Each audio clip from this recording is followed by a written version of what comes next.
साल 1970 में भारत में श्वेत क्रांति हुई थी। इस क्रांति को ऑपरेशन फ्लड के नाम से भी जाना जाता है। इसने दूध की कमी झेल रहे भारत को दुनिया में सबसे ज्यादा मिल्क प्रोड्यूस करने वाला देश बना दिया। और अब करीब 54 साल बाद देश में एक और श्वेत क्रांति का आरंभ हो चुका है। इसका नाम है श्वेत क्रांति 2.0। इसमें महिला किसानों को एम्पावर करना, लोकल लेवल पर मिल्क प्रोडक्शन को बढ़ाना, डेयरी प्रोडक्शन के बेसिक इंफ्रा को मजबूत करना और डेयरी निर्यात को बढ़ावा देना शामिल है।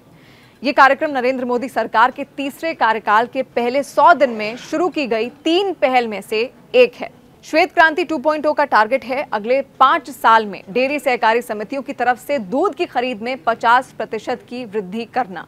सरकारी समिति का लक्ष्य उन गांवों और पंचायतों में डेयरी किसानों तक पहुंच प्रदान करना है जहां दूध की खरीद नहीं हो पाती है। रूरल इकोनॉमी को रफ्तार देने के लिए देश में दूसरी श्वेत क्रांति की शुरुआत 1 लाख गांवों से होने जा रही है।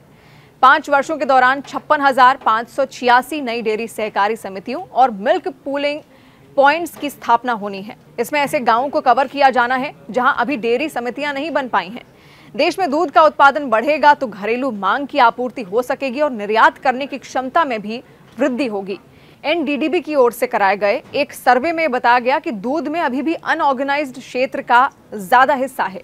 इससे क्वालिटी को नियंत्रित करने में दिक्कत होती है। लेकिन जब सहकारिता के जरिए गांव-गांव से अधिक मात्रा में दूध का संकलन होने लगेगा तो संगठित डेयरी उद्योग को व्यापक प्रोत्साहन मिलेगा, जिसके बाद उपभोक्ताओं को शुद्ध दूध भी मिल सकेगा।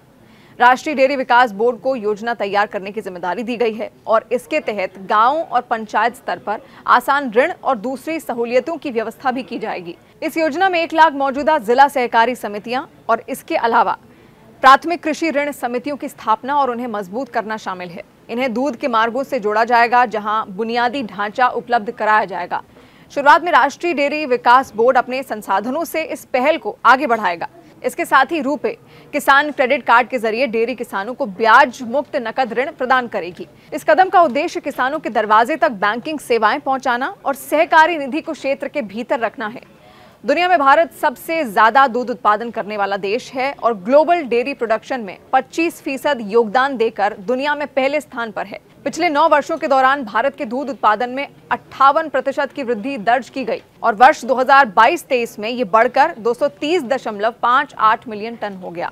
वर्ष 2023-24 के दौरान भारत का डेयरी उत्पादों का निर्यात दुनिया भर में 63,738.47 मीट्रिक टन था, जिसकी कीमत $272.64 मिलियन थी। आपको ये जानकारी कैसी लगी? आप कमेंट सेक्शन के जरिए अपना फीडबैक हम तक जरूर पहुंचाइए। और इसके अलावा अगर आपने अब तक न्यूज़ 18 इंडिया के यूट्यूब चैनल को सब्सक्राइब नहीं किया है तो चैनल को सबसे पहले सब्सक्राइब कर दीजिए और बेल आइकन दबाना बिल्कुल ना भूलें।